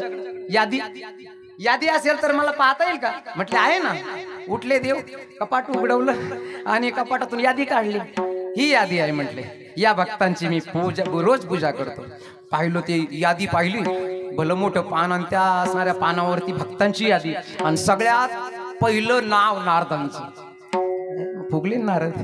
नारदांनी पाहिलं, वा, सगळ्यात पहिलं यादीवर माझं नाव. पण नारद आहे ते. नारदांनी पाहिलं, हनुमानजी सुद्धा एक भक्त आहे. या यादीमध्ये नेमकं हनुमानजीचं नाव कुठं आहे? अशी कुतूहल असते माणसाला. म्हणजे माणसाला असा स्वभाव असतो एक माणसाचा, की आपलं तर आहेच, परंतु यांचं आहे की नाही कुठं. मग नसलं तर म्हणजे मग आपल्याला काहीतरी चिड व्हायला. तर ती सगळी यादी आणली आणि सगळी यादी वाचली. त्या यादीमध्ये सर्वप्रथम पहिलं नाव नारदांचं आहे. इतरही भक्तांची नाव आहे, परंतु त्या यादीमध्ये हनुमानजीचं नावच नाही. नारदांना असं वाटलं, ही यादी तर दिली आणि भक्त तर हनुमानजी सुद्धा आहे, आणि मग आता या यादीमध्ये नेमकं हनुमानजीचं नाव का नाही? याचा अर्थ देवाला आवडत नाही हनुमान करतो म्हणले देवाची भक्ती भजन करतो, परंतु यादीमध्ये ज्या अर्थी नाव नाही त्या अर्थी हनुमानजी हा भक्त, हनुमान भक्तच नाहीये. मग आता स्वभाव आहे माणसाचा. नारदांनी ती यादी घेतली, येतो म्हणते देवा, नमस्कार. आता कशा करता निघले ते? सेतू बंदावर, रामेश्वर सेतू बंदावर असणारे हनुमानजी सीताराम भगवंताचं भजन करतायत. सीताराम कहिए, सीताराम कहिए, सीताराम कहिए, सीताराम कहिए, सीताराम कहिए, सीताराम कहिए,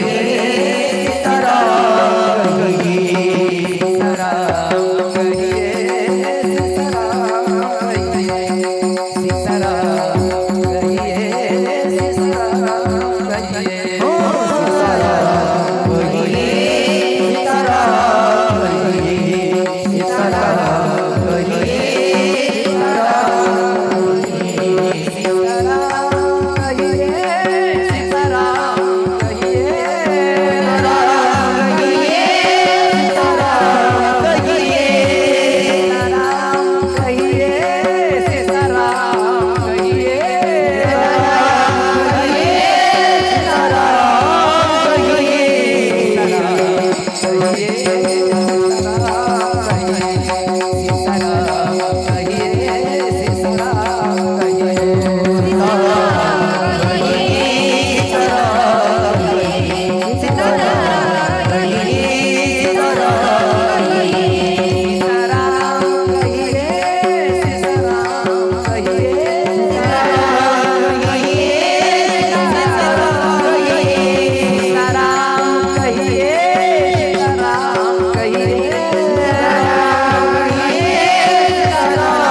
हनुमानजी आणि तिथं गेले चिडवण्याकरता नारदजी. नारदाने सांगितलं बस बस बस करा आता ते बस करा म्हटले भजन बस करा. हनुमानजीने डोळे उघडले. नारदजी नमस्कार नमस्कार म्हटले पण आता भजन बंद करा म्हटले. आता भजन बंद का बरं? अरे जिंदगी है जब तक फुर्सत न मिले काम से, जिंदगी है जब तक फुर्सत न मिले काम से, बस जरा सा समय निकाल कर राम भजन कर प्यार से. देवाचं भजन करण्याकरता मनुष्य शरीर आहे. हनुमानजीचं जीवन बघा तुम्ही. ज्याची सेवा करायची आहे त्याचं अन्न खायचं नाही. हनुमानजी साधे नाहीये बर का, एक महापुरुष आहे आणि निष्काम सेवा आहे. ज्यांची सेवा करतायत हनुमानजी, प्रभू रामचंद्राची सेवा करण्याकरता वानर योनी पत्करलेली आहे हनुमानजींनी. तसं हनुमानजी आहे कोण? माऊली ज्ञानेश्वर महाराजांना विचारा. ज्ञानेश्वरी मध्ये माऊली ज्ञानेश्वर महाराज म्हणतात की ध्वजस्तंभावरी वानरू. कौरव पांडवांचं युद्ध झालं ना, कौरव पांडवांच्या महायुद्धाच्या प्रसंगी अर्जुनाच्या रथावर हनुमानजी आहे. ध्वजस्तंभावरी वानरू. वानरू म्हणजे कोण आहे? हे वानर नाही, साधं वानर नाहीये. ध्वजस्तंभावरी वानरू तो मूर्तिमंत शंकरू, मूर्तिमंत भगवान शिव आहे. सारथी शारंग धरू अर्जुनेसी, म्हणून भगवान स्वतः भगवान शिवच आहे. परंतु रामाची सेवा करण्याकरता आले आणि रामाची सेवा करायची. ज्याची सेवा करायची त्याचं अन्न खायचं नाही, ज्याची सेवा करायची त्याचं वस्त्र परिधान करायचं नाही, आणि ज्याची सेवा करायची आहे ना त्याचा निवारा नको. आणि माणसाच्या 3 मूलभूत गरजा आहे या. कोणत्या? अन्न पाहिजे, वस्त्र पाहिजे, निवारा पाहिजे. या 3 मूलभूत गरजा आहे आज माणसाच्या जीवन जगण्याच्या. या 3 मूलभूत गरजा आहे. पण आणखीन 2 वाढल्या. सांगू? एक मोबाईल, एक मोबाईल आणि नुसता मोबाईल नाही, चार्जर सुद्धा. चार्जर नसलं तर त्या मोबाईल कोण विचारतं? मूलभूत गरज आहे. परंतु हनुमानजीचं जीवन मात्र तसं नाहीये. हनुमानजी रामाची सेवा करण्याकरता, मर्यादा पुरुषोत्तम अवतार प्रभू रामचंद्राची सेवा करण्याकरता अन्न वस्त्र निवारा या 3 गोष्टीचा त्याग केला आणि निष्काम सेवा हनुमानजी करतायत. नारदाने सांगितलं बस करा पण आता हे जास्त महिमाही नका मला सांगू रामाचा, देवाचा महिमा. अहो मी देवाच्या धामावरून आलो, वैकुंठावरून आलो. देवाच्या धामातून वैकुंठावरून तुम्ही आले. भगवंताचं बरं चाललं म्हटले, बरं चाललं देवाचं. आणि देव पूजा करीत होते आणि गेलो म्हटले मी त्या ठिकाणी. तर भगवंत पूजा करत असताना त्यांच्या भक्तांच्या यादीमध्ये मी यादी मागितलं तर त्यांनी यादी दिली मला. मग तुमचं काय म्हणणं आहे? अहो यादी दिली, परंतु तुम्ही ज्या देवाचं भजन करता त्या यादीमध्ये निदान तुमचं नाही पहिल्या क्रमांकाला, निदान शेवट तरी निदान पहिल्या क्रमांक. आता यांचं पहिलं होतं ना, नाही पहिल्या क्रमांकाला निदान शेवटच्या तरी शेवटचं नाव तरी तुमचं पाहिजे होतं. नाव देवानं टाकायला पाहिजे होतं. हनुमानजी बोलतायत. हनुमानजीने सांगितलं नारदजी यादीमध्ये माझं नाव यावं, माझं नाव यावं, पत्रिकेमध्ये माझं नाव यावं, बॅनरवर माझं नाव यावं, पत्रिकेमध्ये माझं नाव यावं, यादीमध्ये माझं नाव यावं, याकरता मी देवाचं भजन नाही करत. आम्ही जर यादीमधले पॉम्पलेट मध्ये नाव नसलं तर करून घ्या, सप्ताह करून घ्या, कसा होतो पहा, होईल तो. गंगागिरी महाराज करून घेतील. सांगायचं तात्पर्य हनुमानजीने सांगितलं की यादीमध्ये माझं नाव यावं याकरता मी भगवंताचं भजन करत नाही. परंतु मग चिडवलं जरा. नारदाने सांगितलं निदान नाही पहिल्या क्रमांकाला निदान शेवट तरी पाहिजे होतं ना. मग हनुमानजी बोलले. मग हनुमानजीने सांगितलं एक सांगू का म्हणले तुम्हाला? नारदजी एक बोलू म्हटले. बोला बोला. आता हे नारद आहे चिडवण्याकरता आले होते, परंतु आता फसले कसे गेले बघा. हनुमानजीने सांगितलं नारदजी भगवंतानं तुम्हाला जी यादी दिली ना, भक्ताची यादी, ती 2 नंबरची यादी दिली. 1 नंबरची यादी तुम्हाला देवानं दिलीच नाही. तोंडातच बोट घातलं नारदाने, तोंडातच बोट घातलं. 2 नंबरची यादी आणि 1 नंबरची यादी दिलीच नाही म्हटले तुम्हाला देवानं. मग 1 नंबरची यादी कुठे? 1 नंबरची यादी देवाकडेच आहे म्हटले. आता नारद जरा निराशच झाले आणि नारद पुन्हा देवाकडे गेले. देवा असा पंक्तीभेद का बरं? तुम्ही मला हनुमानजीकडून आलो म्हटले मी, आणि तुम्ही मला जी यादी दिली ती 2 नंबरची यादी दिली, आणि मग 1 नंबरची यादी कुठे आहे? देवाने सांगितलं 1 नंबरची यादी सुद्धा आहे, ती माझ्या खिशात राहते म्हणले. काय ती 1 नंबरची यादी मी कोणाला देत नाही. 2 नंबरची यादी ज्यानं मागितली त्याला लगेच देतो. 2 नंबरची यादी तुम्हाला दिली, 1 नंबरची यादी दाखवा. 1 नंबरची यादी ज्या वेळेला भगवंतानं खिशातून काढली आणि नारदाच्या समोर दिली, तर त्या असणाऱ्या यादीमध्ये पहिल्याही क्रमांकाला हनुमानजीचं नाव. सगळ्या यादीमध्ये फक्त हनुमानजीचं नाव. त्या यादीमध्ये वरही कुणाचं नाव नाही, खालीही कुणाचं नाव नाही. त्या यादीमध्ये फक्त आणि फक्त हनुमानजीचं नाव आहे. परंतु या ठिकाणी नारदाने विचारलं, तुम्ही असा पंक्तिभेद का केला?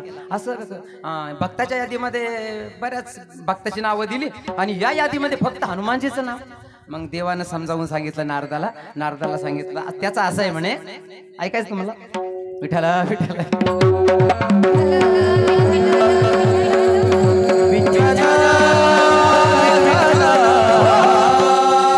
समजावून सांगितलं नारदा, त्याचं असं आहे म्हटले की या जगामध्ये जे भक्त माझं भजन करतात, भगवंताचं वाक्य काय आहे?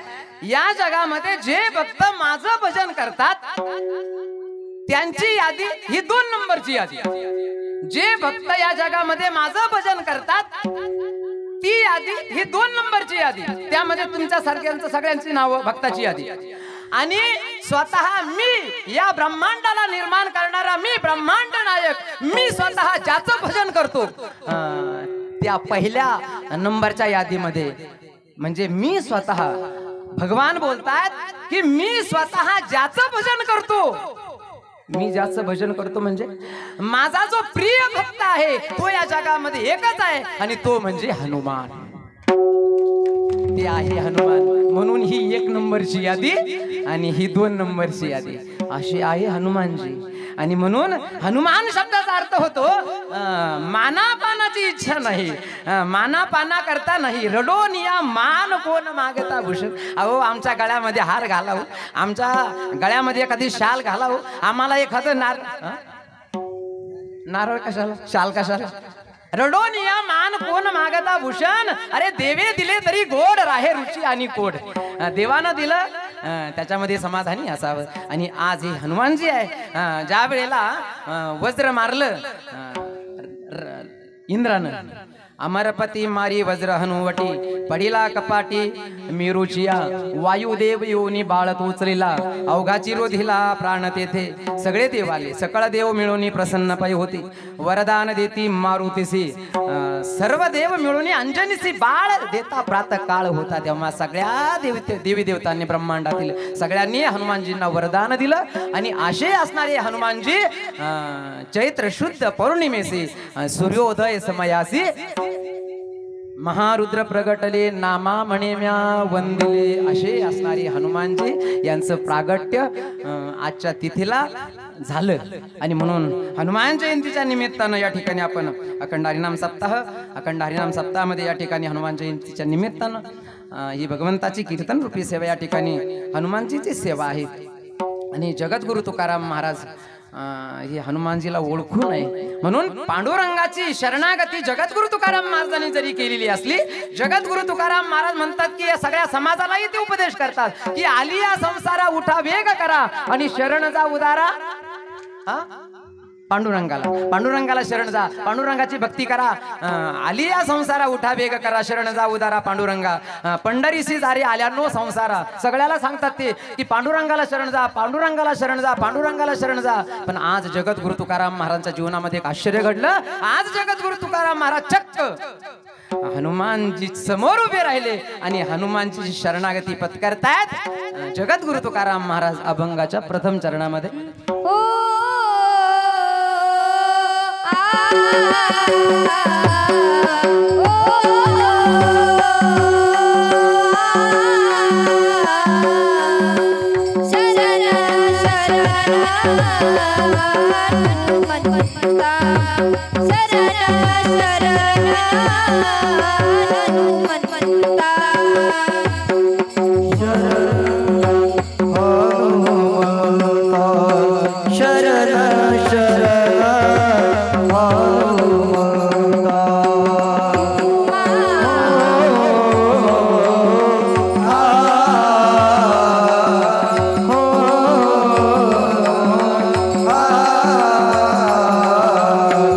शरण शरण हनुमंता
तुकाराम महाराज या ठिकाणी हनुमानजीला शरण जातात.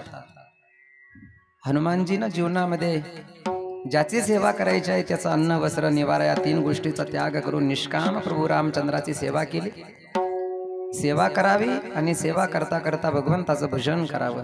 कामामध्ये काम काही म्हणा राम राम देवाचं भजन केलं आणि या भजनामुळंच हनुमानजींनी आपल्या हृदयामध्ये देवाला साठवलं.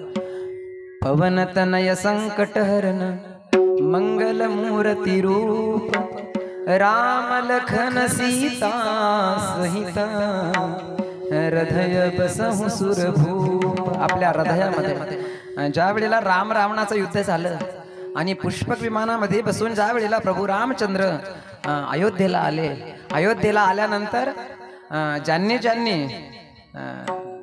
सीतेचा शोध लावण्याकरता आणि सहकार्य केलं त्यांना बक्षिसं दिली, सगळ्यांना बक्षिसं दिली. पण हनुमानजींना काहीच नाही तिथं अयोध्येमध्ये. सीतेला मात्र बिभीषणानं जाता जाता एक नवरत्नाचा हार दिला होता. कुठं? लंकेमध्ये. ज्या वेळेला रावणाला ठार केलं आणि मग प्रभू रामचंद्रानं बिभीषणाच्या स्वाधीन लंका केली, सोन्याची लंका बिभीषणाला स्वाधीन केली आणि पुष्पक विमानामध्ये बसून प्रभू रामचंद्र अयोध्येला आले. तर जाता जाता बिभीषणानं नवरत्नाचा हार सीतेला दिला होता. सीतामाईच्या गळ्यामध्ये नवरत्नाचा हार होता. तर प्रभू रामचंद्रानं पाहिलं सगळ्यांना आपण बक्षिसं देतो, सगळ्यांनी कामगिरी केली, सगळ्यांनी मोठं योगदान केलं राम रावणाच्या युद्धामध्ये आणि म्हणून सगळ्यांना त्या ठिकाणी बक्षीस समारंभ वितरण म्हणजे सगळ्यांना बक्षीस देण्यात आली त्या ठिकाणी. परंतु सगळ्यांना बक्षीसं दिली परंतु हनुमंतरायांना काहीच नाही दिलं. सीता मातेला नाही राहवलं. सीतेनं सांगितलं स्वामी अहो माझा शोध लावण्यामध्ये हनुमानजीचा सिंहाचा वाटा आहे बरं का. रामायणामध्ये जर आपण पाहिलं रामायणामधून जर हनुमंतराय जर गाळले तर रामायणाच्या खाली फक्त गाळ राहील. काय राहील? रामायणामध्ये हनुमानजीचं जे पात्र आहे ते विशेष पात्र आहे. सीतेचा शोध लावला बघा. सीता माता शोध हनुमानजीनं लावला बरं का. केली सीता शुद्धी. हनुमानजीने उड्डाण केलं जय श्रीराम म्हणून आणि लंकेला गेले. लंकेला जाऊन सीतेचा शोध लावला आणि परत आले आणि आता लंकेमध्ये जायचं आहे. 18 पद्म वानर सेना एकत्रित होती. जायचं कसं प्रश्न होता कारण समुद्र अथांग पाणी आहे. जायचं कसं? एका दगडावर राल यावं, दुसऱ्या दगडावर मल यावं. दगड पाण्यामध्ये सोडले की पाण्यावर ते दगड तरायला लागले आणि पाण्यावर दगड तरायला लागले म्हणजे सेतू तयार होऊ लागला आणि या असणाऱ्या सेतूवर स्वतः भगवान चालून गेले बरं का. देवाला या सेतूवरून चालून जावं लागलं. दगडाच्या सेतूवरून देवाला चालून जावं लागलं. पण भगवंताच्या राम नामामध्ये ही शक्ती सामर्थ्य आहे. देवाचं राम जय श्री राम म्हटल्याबरोबर करोनी उड्डाण केले लंकेचे शोधन. उड्डाण केलं हनुमानजींनी. राम जय श्री राम म्हटल्याबरोबर या तीरावरून जसं उड्डाण केलं तसं लंकेत पोहोचले ते हवाई जहाज. उड्डाण केलं. राम नामामध्ये ही शक्ती हे सामर्थ्य आहे. परंतु ज्याचं नाव राम आहे त्याच्या हातातून दगड सुद्धा तरत नाही कारण तो प्रयोग केला तिथं. भगवंताने प्रभू रामचंद्राने प्रयोग केला. दगड घेतला पाण्यामध्ये टाकला. माझ्या नावावर दगड तरतात तिकडे म्हणून हातामध्ये दगड घेतला, पाण्यात टाकला. पहिला बुडाला, दुसरा घेतला तो टाकला तोही बुडाला, तिसरा घेतला तो टाकला तोही. आता 3 बुडाले. एखादा जर मोटरसायकल पडला ना तो आपल्याला किती लागलं हे नाही पाहत. मग आपल्याला पडताना कोणी पाहिलं का? म्हणून आणि प्रभू रामचंद्रांना पाठीमागून वळून पाहिलं तर हनुमानजी होते. जोडोनिया कर. हनुमानजी उभे होते. हनुमानजीला विचारलं हनुमानजी कधी आले तुम्ही? हनुमानजीने सांगितलं प्रभू पहिल्याच दगडाला आलो म्हटले मी. पहिल्याच दगडाला माझं आगमन झालं. हनुमानजी माझं नाव राम आहे. मी हातामध्ये घेतलेला दगड बुडाला का बरं? याचं काय कारण? हनुमानजीने उत्तर दिलं प्रभू तो बुडणारच म्हटले. बुडणारच? अरे मी राम आहे, माझं नाव राम आहे आणि माझ्या राम नामामुळं माझ्या नावामुळं पाण्यावर दगड तरतात आणि तू म्हणतो की बुडालाच पाहिजे. म्हटले बरोबर आहे, मी जे बोललो ते बरोबर आहे. तो बुडणारच म्हटले कारण तुम्ही ज्याला सोडलं देवा, तुम्ही ज्याला सोडलं, तुम्ही ज्याचा त्याग केला तो बुडणार नाही, तो बुडालाच पाहिजे. तुम्ही ज्याला सोडलं, दगड असू द्या कोणी असू द्या, देवानं ज्याला सोडलं तो बुडणारच, आणि तुम्ही ज्याला तारायचं ठरवलं तो तरणारच. देवाच्या नावामध्ये हे सामर्थ्य आहे. आणि असे हनुमानजीला काहीच नाही, बक्षीस काहीच नाही. सीते मातेला राहवले नाही, सीता मातेनं गळ्यातला नवरत्नाचा हार काढला, गळ्यामध्ये हनुमानजीला दिला बक्षीस म्हणून. आता वानर योजनी आहे, अर्थात हनुमानजी आहे, हनुमानजीनं तो हार घेतला. हा विषय आपण ऐकत असतो, याकरता मी सांगतो की हनुमानजीचा प्रताप, हनुमानजीचा महिमा. हनुमानजीने तो हार घेतला, झाडावर बसले आणि तो हार तोडला. एक एक मणी काढावा, दाताखाली ठेवून त्याचा भुगा, मणी काढावा, दाताखाली ठेवला त्याचा भुगा. इतर वानरांनी पाहिलं आणि धावतच गेले. माता माता सीता माता, तुम्ही नवरत्नाचा हार दिला हनुमानजीला आणि तो हार तोडला त्यांनी. तू एक एक मणी काढतात आणि दाताखाली ठेवून त्याचा भुगा. सीता माता जवळ गेली, विचारला, हनुमानजी काय करतायत? हो असणारे हे नवरत्नाचे मणी, नवरत्नाचा हार दिला आणि तुम्ही एक एक मणी काढून दाता खाली ठेवून त्याचा भुगा करतात, का बरं असं करतात? हनुमानजींनी सांगितलं की या मण्यामध्ये मी राम पाहतो. म्हटले राम? राम मण्यामध्ये? हो. मग याच्यामध्ये राम दिसत नाही मला, आणि मी मग मी ठरवलेलं आहे की ज्यामध्ये राम नाही त्याचं आम्हाला काही काम कशा करता ठेवायचं. आणि मग हे शब्द ज्या वेळेला हनुमानजीनं उच्चारले तर मग सीतेला राहवले नाही. सीतेनं सांगितलं, मण्यामध्ये राम नाही? म्हटले नाही. मग तुझ्यामध्ये राम आहे का? तुझ्यामध्ये आहे का राम? हनुमानजीने सांगितलं की अन्न वस्त्र निवारा या 3 गोष्टीचा त्याग केला, प्रभू रामचंद्राची सेवा केली. मग माझ्यामध्ये जर राम नाही तर हे जीवन जगणंच व्यर्थ आहे. म्हटले मग आता जगायचंच नाही. मग आता सीता आहे, सीतेनं सांगितलं दाखव बरं. म्हटले मग तुझ्यामध्ये जर राम आहे तर दाखव म्हटले मला.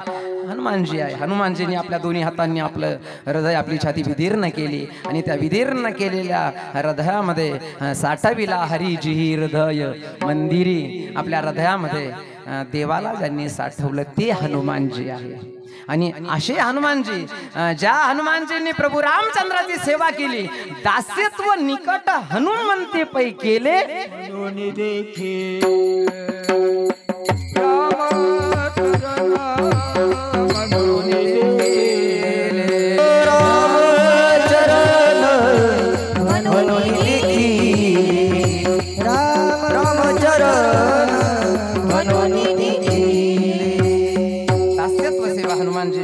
दास्यत्व निकट हनुमंते पै केले म्हणून देखील रामचरण.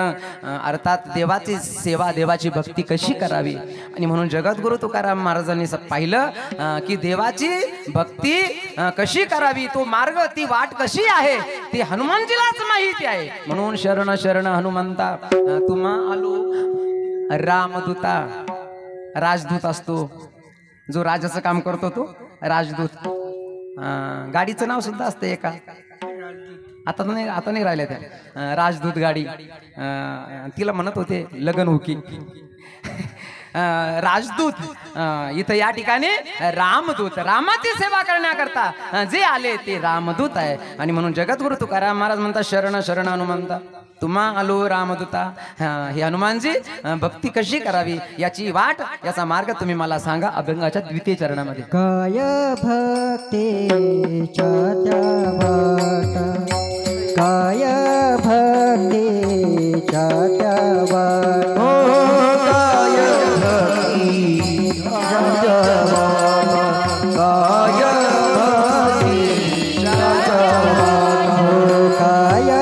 भक्तीच्या त्या वाटा, काय भक्तीच्या त्या वाटा,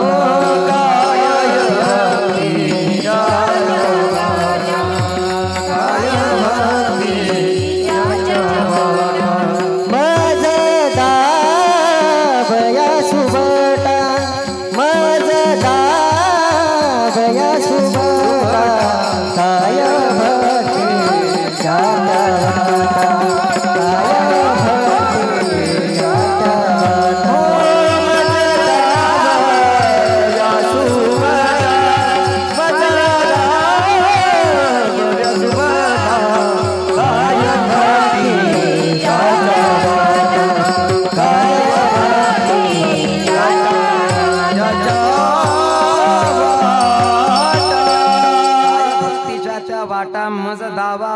सुभटा, बरं का, भट्ट नाही, भट्ट म्हणजे ब्राह्मण.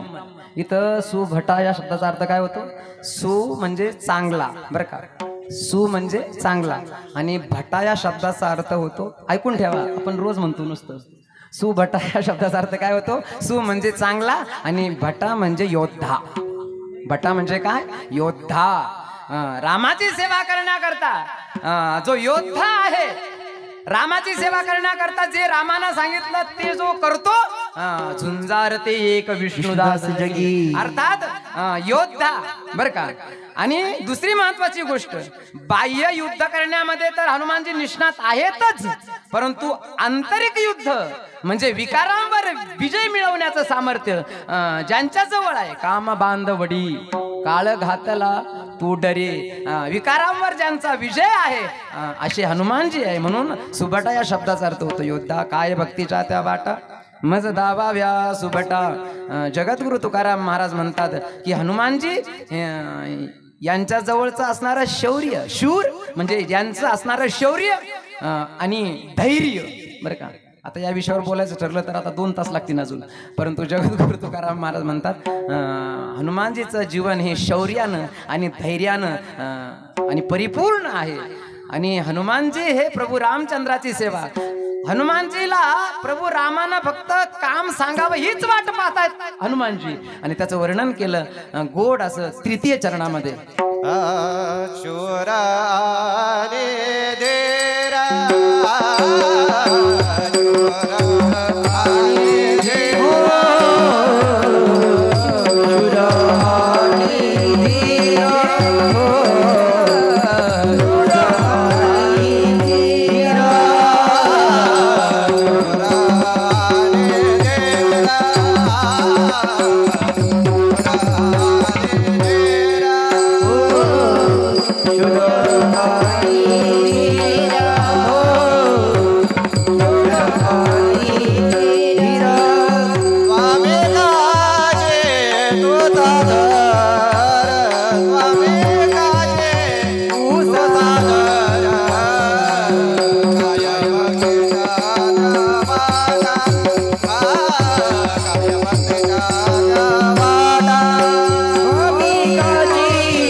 स्वामीची सेवा म्हणजेच प्रभू रामचंद्राची सेवा करण्याकरता कधीही हनुमानजी तत्पर आहे.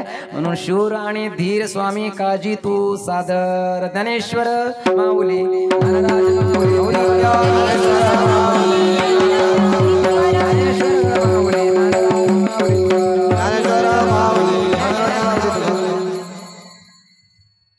पिंड घारीने झडपिला हो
कुमारा काय भक्तीच्या त्या वाटा माझा दावा व्यासुपटा असो झालेली सेवा सद्गुरु योगीराज गंगागिरीजी महाराजांच्या कृपेने परमपूज्य गुरुवर्य ब्रह्मलीन सद्गुरु श्री